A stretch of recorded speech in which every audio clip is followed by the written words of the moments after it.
every single night, at exactly 3:12 in the morning, my husband would rise from our bed and stand beside me in the dark. He did not touch me. He did not speak. He only watched me breathe.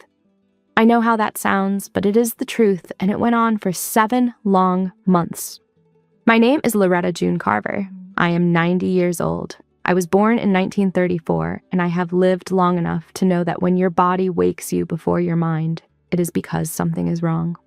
That night I learned why. We lived in a small wooden house outside Walterboro in the low country of South Carolina. My husband Calvin was a farmer, and I kept the home. Our 3 daughters, Hannah, Daisy, and Nora, slept down the hall. The house was always quiet at night, except for crickets and the slow ticking of the old clock on the wall.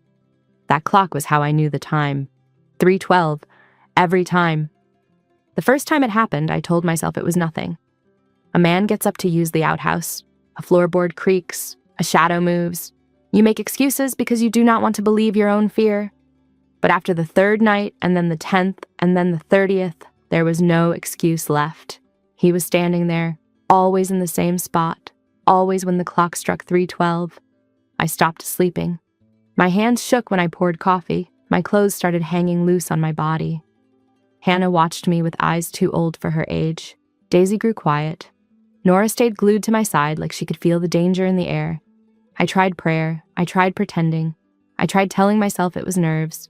But every night the same ritual returned. I would lie still and feel his presence beside me like a weight on my chest. Some nights I could smell tobacco on his breath.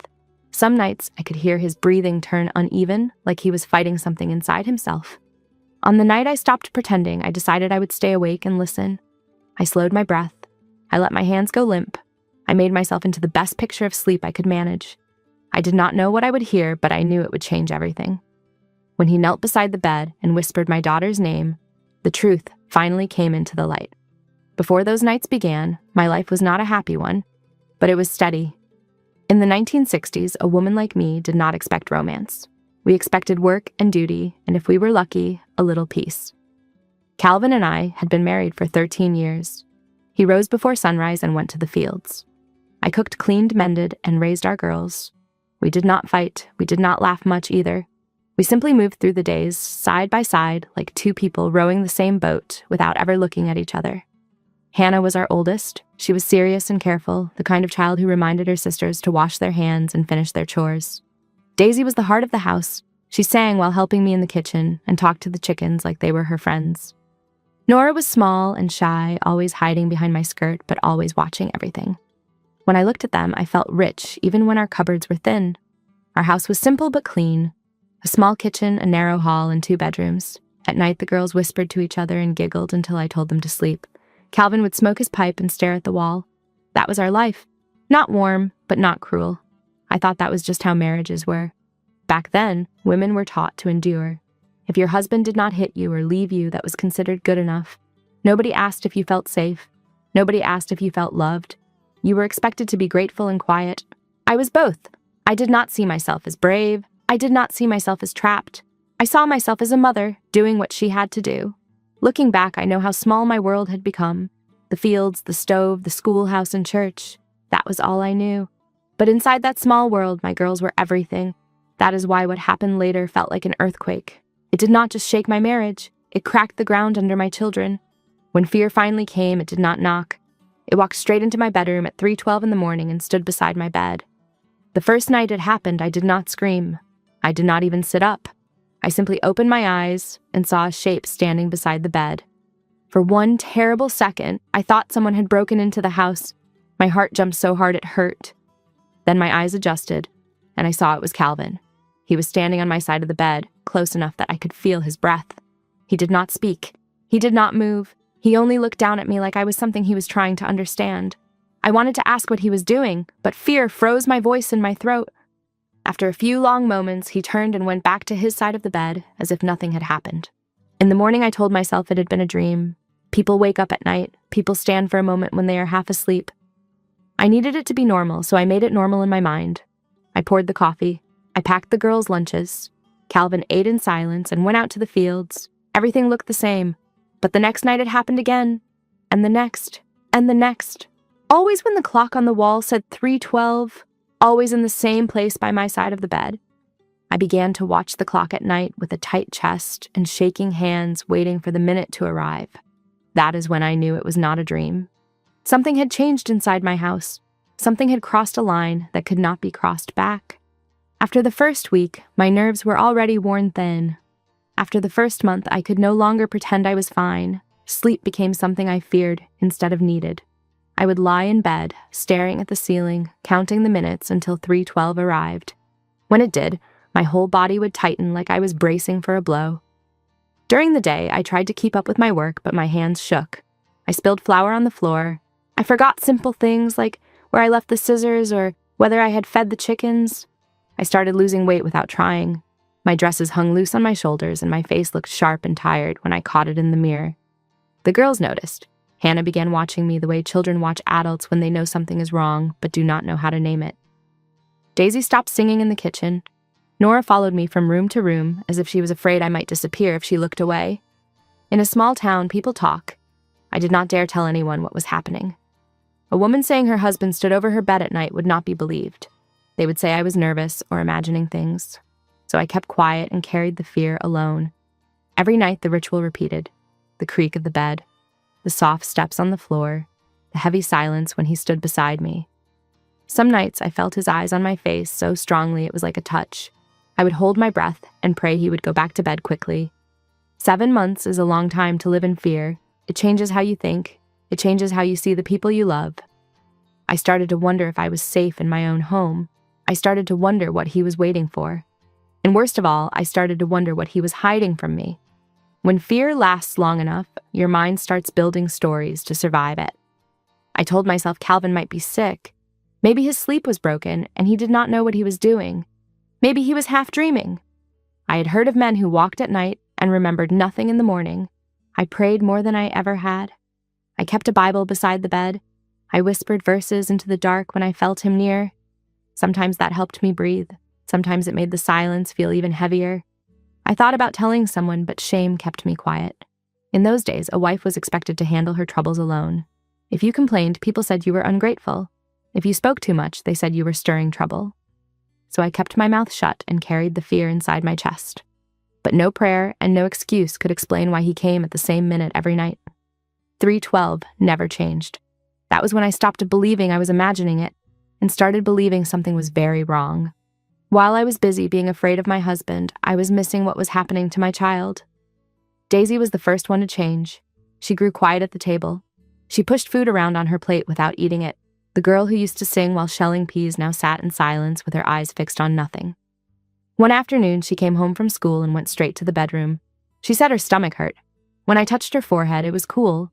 When I asked what was wrong, she said nothing and turned her face to the wall. Later, I saw that her eyes were red, like she had been crying.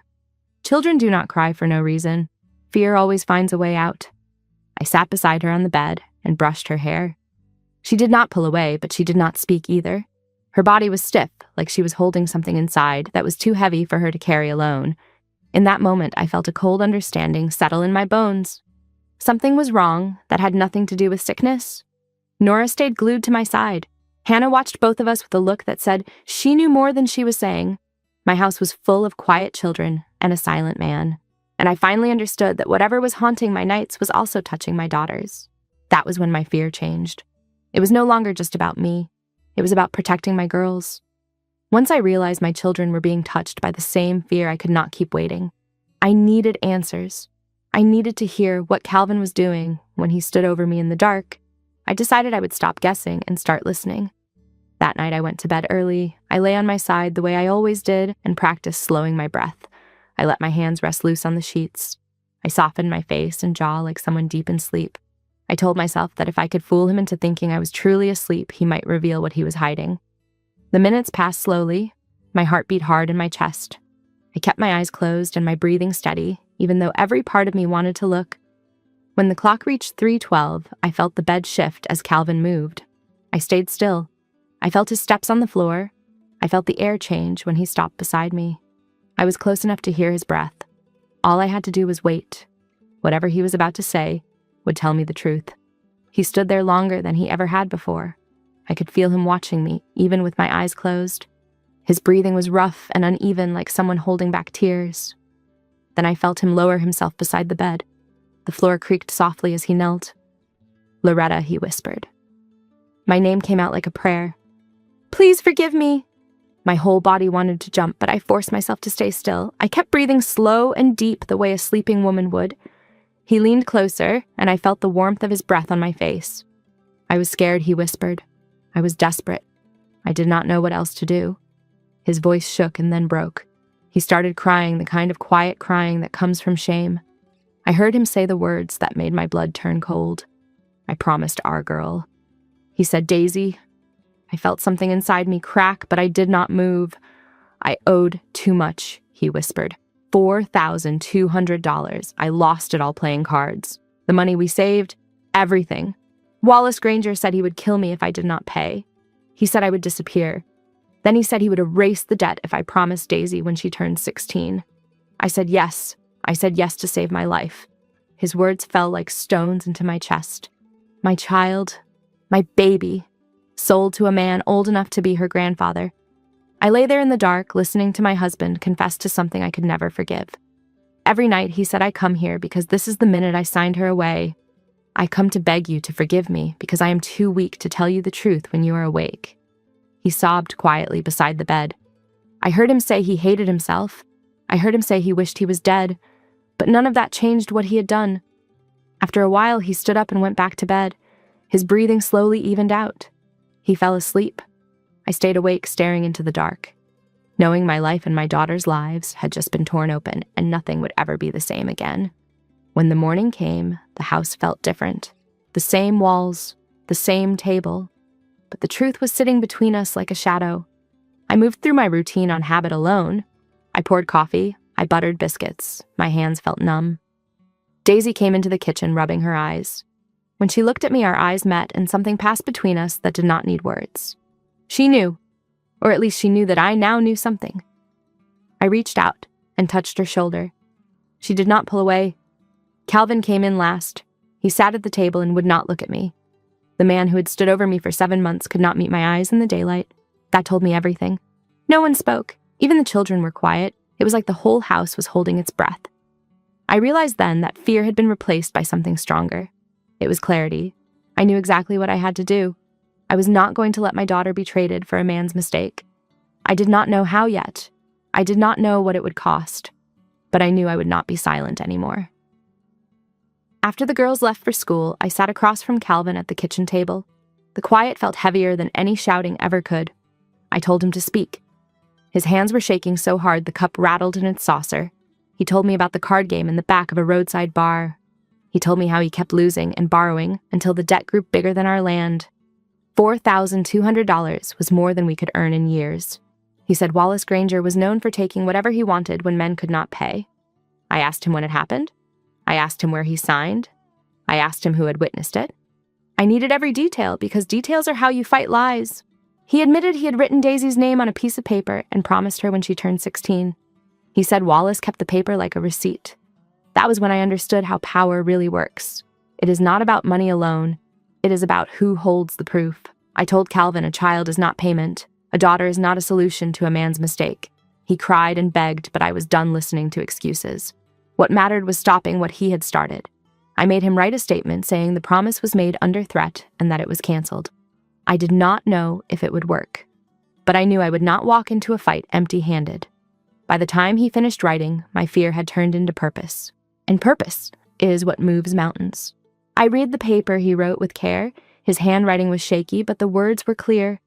It said the promise was made under threat. It said Daisy was free to choose her own future. That piece of paper was small, but it was the first thing that gave me back my breath. I folded it and put it inside my pocket. Then I told Calvin he was not to leave the house. I did not want him warning Wallace or trying to change the story. I wanted the truth to walk into that man's world without being softened. Calvin asked where I was going. I told him I was going to face the person who thought he owned my child. My knees were weak, but my voice was not. I wrapped my shawl around my shoulders and stepped outside. The air felt different once I made the decision. Fear had kept me trapped. Action set me free. Wallace Granger lived in a big white house behind iron gates. Everything about the place was meant to remind people who held the power. I walked up the gravel drive with my heart pounding but my back straight. When he came to the door, he smiled like a man who thought he had already won. He invited me inside, but I stayed on the porch. I told him I was there to cancel a lie. I handed him the paper Calvin had written. He laughed when he read it. He said it meant nothing because he still had the original promise. I told him a promise made under threat is not a promise. It is a crime. That made his smile fade. He tried to scare me. He said my husband would still have to pay. I told him to collect from the man who gambled, not the child who was innocent. When he stepped closer, I did not move. I told him I would take this story to the sheriff, to the church, and to anyone who would listen. I would tell them a grown man was trying to claim a little girl. In a town like ours, reputation was everything. He knew that. I saw it in his eyes when he realized I was not bluffing. I turned and walked away before he could answer. My legs were shaking, but my heart felt stronger than it had in months. For the first time, I was no longer standing still while someone else decided my family's fate. I did not feel brave when I left his house. I felt empty and tired. My legs ached as I walked down the long road back toward home. The sun was hot on my back and sweat ran down my neck, but I kept moving. Halfway there, I sat beneath a tree and cried. I cried for Daisy and the fear she had been living with. I cried for Hannah and Nora, who felt the tension without understanding it. I cried for the woman I had been before all this started. Then I wiped my face and stood up. Somewhere in that walk, I made my choice. I was not going to stay with a man who could trade his child for his own safety. Love does not look like that. Family does not survive on silence. By the time I reached my front door, I was no longer afraid of what would happen next. I was afraid of what would happen if I stayed. When I got back, Calvin was still sitting where I had left him. I did not argue. I went to the bedroom and packed what I could carry. A few dresses, the girls' clothes, the little money I had hidden away. It was not much, but it was enough to start. I told him I was leaving. He begged and cried, but I did not stop. I walked to Mr. Pike Harmon's house and asked for a ride to the bus station. He saw my face and did not ask questions. He just turned the key. By morning, I was in my sister Marlene's kitchen, with my daughters wrapped around me. For the first time in months, the air felt safe. We were not rich. We were not settled. But we were together, and that was enough. We did not rebuild our lives in a single day. It took years of work and quiet courage. I cleaned houses. I sewed for neighbors. My sister helped when she could. The girls grew up in a place where fear did not wake them in the night. That mattered more than anything else. Daisy learned how to laugh again. Hannah learned she could trust her own instincts. Nora learned that home is not a building, but the people who protect you. I never went back to Calvin. I never heard from Wallace Granger again. Sometimes the greatest victory is not watching someone fall. It is walking away so they cannot reach you anymore. If there is one thing I want you to take from my story, it is this. Silence is not safety. Love does not ask you to sacrifice your children. And when your body tells you something is wrong, you should listen. If this story touched you, leave a like and share it with someone who might need to hear it. Tell me in the comments where you are watching from. And if you have ever trusted your instinct, even when it was hard, I would love to know your story too.